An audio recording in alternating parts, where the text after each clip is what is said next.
Halo, saya Supi Marifin dan di video kali ini saya akan membahas cara menyelenggarakan sebuah acara wisuda online atau wisuda virtual untuk SMA, SMK, SMP, bahkan untuk universitas itu bisa dengan menggunakan Camcorder Pro, juga menggunakan OBS dan Zoom.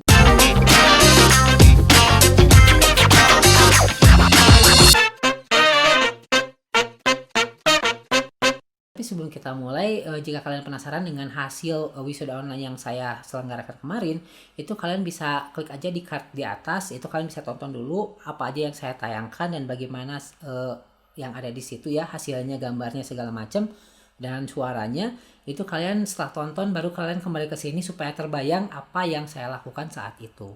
Jadi ceritanya Sabtu kemarin saya ini mengadakan atau menyelenggarakan sebuah wisuda online untuk SMK dan itu saya mengurusi teknisnya 100%. Jadi mulai dari creative control, terus juga apa saja yang saya butuhkan, baik itu hardware, software, dan juga video-video yang ingin saya tayangkan, itu saya handle semuanya. Jadi metode yang saya gunakan ini cukup efektif dan efisien, juga tidak nge-lag gitu ya untuk orang-orang yang menonton via Zoom, terus juga kitanya lebih enak aja gitu. Dan karena kesulitan untuk wisuda online ini adalah bagaimana caranya kita bisa menayangkan suara dan gambar kepada penonton yang ada di Zoom yang tidak ada di lokasi, dan juga bagaimana caranya menayangkan orang yang ada di Zoom itu dan suaranya ke orang yang ada di lokasi. Nah, itu trikinya atau sulitnya itu di situ. Jadi kalau kalian tidak mengerti dan mau menyelenggarakan acara seperti ini, atau misalkan ada job seperti ini terus tidak tahu caranya, bisa menggunakan cara saya ini dan semoga bermanfaat. Yang pertama yang kalian butuhkan untuk hardware-nya yaitu sudah jelas menggunakan Camcorder Pro. Baik itu mau Sony HXR MC2500 atau NX100 atau NX200, saya sangat menyarankan menggunakan Camcorder Pro. Kenapa?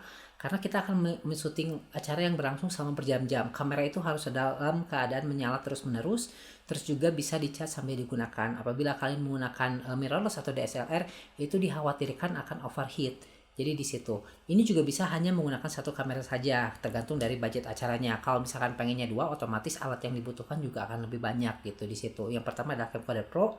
Ini untuk merekam audio dan video yang ada di lokasi. Lalu setelah itu kalian membutuhkan kabel HDMI yang menyambungkan dari Camcorder Pro kalian ke laptop kalian dengan menggunakan sebuah alat namanya Camlink. Ini Camlink ini harganya 2,5 juta. Ini lumayan mahal harganya. Jadi ini adalah berfungsi untuk mengconvert si camcorder kalian menjadi sebuah webcam yang bisa dideteksi oleh OBS-nya. Terus kalian selanjutnya hardware yang kalian butuhkan adalah laptop dibutuhkan atau komputer dengan spek yang lumayan besar. Jadi bisa diusahakan menggunakan RAM-nya 16 GB yang saya gunakan ini. Terus juga VGA-nya itu Nvidia GeForce GTX 1050 kalau yang saya pakai. Itu satu. Terus kalian juga butuh laptop satu lagi karena nanti akan saya ceritakan bagaimana kenapa saya membutuhkan dua laptop. Nanti akan saya ceritakan juga di situ. Selain kalian membutuhkan dua laptop, kalian juga membutuhkan satu monitor tambahan dan juga satu proyektor untuk menampilkan orang-orang yang ada di Zoom ke orang-orang yang ada di ruangan. Nah, bagaimana caranya supaya lebih enak? Itu saya menggunakan HDMI splitter. Jadi, dari laptop saya di split satu ke monitor di sebelahnya dan langsung di split lagi ke proyektor. Jadi proyektor itu menayangkan sama dengan apa yang monitor sebelah saya lakukan tampilkan gitu. Jadi di laptop saya itu menampilkan OBS, di sebelahnya itu menampilkan zoomnya. Terus yang di proyektor itu sama menampilkan zoomnya. Jadi karena kan nggak mungkin saya sambil lihat-lihat ke proyektor untuk misalkan men-setting si zoomnya seperti itu. Jadi dibutuhkan selain laptop juga membutuhkan HDMI splitter, terus juga monitor tambahan. Lalu hardware yang lainnya yang dibutuhkan ya sudah jelas speaker ya, speaker besar, dan itu menggunakan jack kecil yang ukuran 3,5 ke laptop yang satu lagi. Nah, saya akan menceritakan bagaimana teknisnya, tapi sebelum itu kalian juga harus tahu dong software yang dibutuhkan apa aja. Yang pertama adalah OBS Studio. OBS Studio ini kalian bisa download secara gratis di websitenya, itu bisa kalian download. Terus nanti kalian tinggal atur-atur aja apa yang mau kalian tampilkan kan. Terus selain itu juga kalian membutuhkan yang namanya VB Audio atau Virtual Audio Cable. Jadi nanti akan saya jelaskan kenapa saya membutuhkan software itu gitu kan. Karena kalau nggak ada itu nggak akan bisa. Terus selain itu juga membutuhkan Zoom dengan upgrade. Perbedaannya gini, kalau kalian mengadakan acara wisuda dengan kapasitas di bawah 100 itu masih bisa pakai Zoom yang meeting. Tapi kalau kalian pesertanya lebih dari 100, misalkan ada 200, itu sudah jelas harus menggunakan Zoom di upgrade ke yang webinar karena kapasitasnya juga lebih banyak dan ada kelebihan-kelebihan yang tidak dimiliki oleh Zoom meeting secara yang biasa, di upgrade biasa yang $14 kan. Jadi seperti itu. Jadi perhatikan dulu, kalau misalkan ternyata penontonnya banyak, otomatis Zoom-nya tidak bisa yang biasa di upgrade-nya, tapi harus di upgrade ke yang versi webinarnya. Itu adalah software yang kalian butuhkan untuk bisa mengadakan acara ini. Hardware sudah, terus software sudah, dan sekarang kita akan lanjut ke bagaimana teknisnya atau sistem kerjanya seperti apa sih supaya kalian ada gambaran. Akan saya buatkan dengan menggunakan gambar seperti ini. Jadi teknisnya pertama adalah camcorder Pro kalian ini berfungsi sebagai sebuah alat untuk merekam gambar dan suara. Jadi gambar dan suara ini itu direkam yang ada di ruangan ya, yang ada di panggung misalkan, direkam melalui kabel HDMI dan masuk melalui camlink ke software OBS kalian. Jadi nanti di OBS ini gambar dan suara yang direkam oleh camcorder Pro akan masuk ke situ. Nah, lalu kita ini mengaktifkan OBS dan zoom-nya. Di OBS ini ada yang namanya virtual kamera. Ini harus diaktifkan sehingga apa yang ada ditampilkan di OBS itu akan menjadi virtual kamera yang akan muncul di si zoom-nya. Gitu. Jadi kamera virtual kamera ini akan dijadikan sebuah input untuk masuk ke dalam Zoom, dan itulah yang ditayangkan di Zoom nantinya gitu. Jadi dia akan seperti webcam lagi.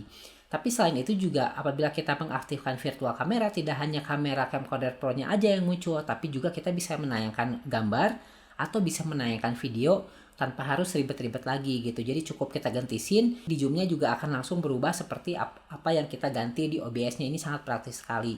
Lalu audio ini yang sedikit lebih rumit. Jadi kita harus membeli software namanya VB Audio E dan B Cable. Jadi fungsinya seperti apa? Jadi kita membuat mikrofon yang ada dari OBS ini sebagai speaker di Zoom, dan speaker di Zoom menjadi mikrofon di OBS. Jadi kebayang nggak maksudnya?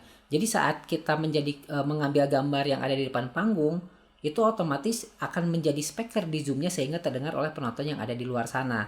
Tapi saat ada penonton yang di luar sana berbicara, misalkan tamu undangan yang berbicara dari Zoom, itu masuk ke kita sebagai mikrofon dari OBS-nya. Jadi perputarannya seperti itu. Nah, yang ribetnya adalah kita tidak bisa menayangkan audionya secara langsung di speaker yang ada di ruangan kita. Jadi kalau kita setting outputnya ke speaker yang ada di ruangan yang kita, otomatis nanti di Zoom-nya tidak akan kedengeran, atau sebaliknya gitu. Jadi ribetnya seperti itu. Itulah kenapa harus ada dua laptop. Jadi laptop yang satu lagi itu dia harus login ke Zoom dengan ruangan yang sama dengan kita. Lalu kita memasang headphone yang berfungsi untuk meredam supaya tidak ada echo, dan kita menggunakan speaker dengan jack 3,5 dan dipasangkan ke laptop tersebut gitu. Jadi nanti suara yang ada di ruangan adalah suara yang berasal dari laptop yang satu lagi, bukan berasal dari laptop yang kita gitu. Karena saya udah coba berapa metode yang saya gunakan, itu hanya itulah yang terbaik gitu, solusinya seperti itu. Jadi saat komputer kita ini berfungsi untuk menayangkan apa yang ada dari kamera atau video atau gambar, itu untuk audionya yang ada di ruangan itu otomatis akan di broadcast oleh yang sebelah saya ini gitu di situ. Nah, kurang lebih seperti itu. Jika kalian ingin menggunakan dua kamera itu bisa-bisa aja, berarti harus ada dua camcorder Pro dan dua camlink. Otomatis nanti kalian tinggal pindah-pindah aja antara scene 1 menggunakan kamera A dan scene 2 dengan menggunakan kamera B. Ini praktis banget ya OBS ini menurut saya, jadi lumayan terbantu. Cuma memang kesulitannya itu adalah di audio. Terus apabila dari tamu undangan itu dari Zoom-nya itu ingin berbicara, maka otomatis kita harus nge-mute si mikrofon Zoom kita. Karena kalau enggak nanti nge-echo kan. Nah, makanya harus dimatikan. Dan kurang lebih seperti itu sih. Cuman yang ribetnya itu adalah bukan pada saat kita menyelenggarakan wisudanya, tapi untuk persiapannya. Seperti yang kalian lihat di video yang tadi saya udah sebutkan di link itu ada yang namanya intro dulu, itu dibuat menggunakan After Effects. Setelah itu ada juga kita merekam ayat suci Al-Qur'annya, pembacaannya itu di luar. Terus juga setelah itu juga ada tayangan-tayangan yang membuat kita memang harus syuting ke rumah anak-anak, atau mungkin anak-anaknya itu mengirimkan video. Jadi emang lebih ribet sih sebetulnya persiapannya dibandingkan jika kita mengadakan wisuda secara langsung gitu. Tapi ya disitulah tantangannya, kita sebagai orang yang berada di industri kreatif harus pintar-pintar bagaimana caranya supaya acara yang dilaksanakan itu berjalan dengan lancar, baik. Yang paling penting itu nggak nge-lag. Sebetulnya selain di-sharing ke Zoom juga, kita bisa streaming menggunakan YouTube secara langsung dengan OBS-nya. Cuman kemarin karena di sekolah itu menggunakan IndiHome, dengan kecepatan 40 Mbps downloadnya, saya takut uploadnya itu nggak bagus gitu. Jadi takutnya malah nge-lag kalau saya sharing juga ke YouTube. Makanya cukup dengan di Zoom aja supaya lancar kan ke tamu-tamu undangan. Dan setelah itu saya merekam semua itu dengan menggunakan Zoom-nya gitu. Jadi itu harus paling penting itu di spotlight. Jadi saat kita men-spotlight kamera kita, otomatis nanti tidak akan ada wajah orang lain yang muncul di layar gitu. Jadi akan terus wajah kita spotlightnya. Terus apabila tamu undangan ada yang mau berbicara, kita persilahkan. Itu kita tinggal rubah spotlightnya ke Zoom mereka dan otomatis akan berubah seperti ini gitu. Saya juga sempat deg-degan awalnya, takutnya nanti tidak sesuai hasil rekamannya, ada suara yang hilang atau bagaimana, karena kan acaranya live ya, susahnya di situ. Tapi untungnya acaranya berjalan dengan baik, walaupun ada kendala di awal. Itu kan kendala teknis, itu kendalanya itu selama 12 menit itu audionya nggak keluar di Zoom-nya. Dan ternyata ya si OBS-nya nggak tahu kenapa ngeheng, mungkinnya karena setelah dijalankan ada yang memasukin video tambahan gitu ngedadak, otomatis berfungsi lagi saat saya matikan OBS-nya lalu saya nyalakan. Dan kalau saya matikan OBS-nya itu Zoom-nya tidak akan keluar karena kan Zoom itu hanya mengambil inputnya doang dari OBS gitu. Jadi masih aman lah gitu. Itu aja sih kendalanya selama 12 menit pertama. Setelah itu kesannya lancar dan acaranya berjalan dengan baik. Cuman kita harus pinter-pinter aja saat MC-nya ngomong itu harus dimatikan dulu yang ada di laptop sebelah saya untuk audio outputnya harus dimatikan. Ini setelah selesai ngomong mic-nya dimatikan, ini dinyalakan. Jadi harus seperti itu aja sih kurang lebih gitu. Jadi mungkin kalian masih ribet ya atau nggak ngerti tentang apa yang saya bahas ini, tapi dengan gambaran-gambaran tadi mudah-mudahan terbayang sistemnya seperti apa, dan siapa tahu nanti akan ada job wisuda virtual ini atau misalkan wedding virtual ini kalian sudah lebih siap dan tahu apa yang kalian lakukan supaya acaranya berjalan dengan baik dan juga lebih menarik dan lebih profesional kelihatannya daripada sekedar hanya menggunakan Zoom saja. Saya Supe Marifin, like, comment, dan subscribe, dan sampai jumpa.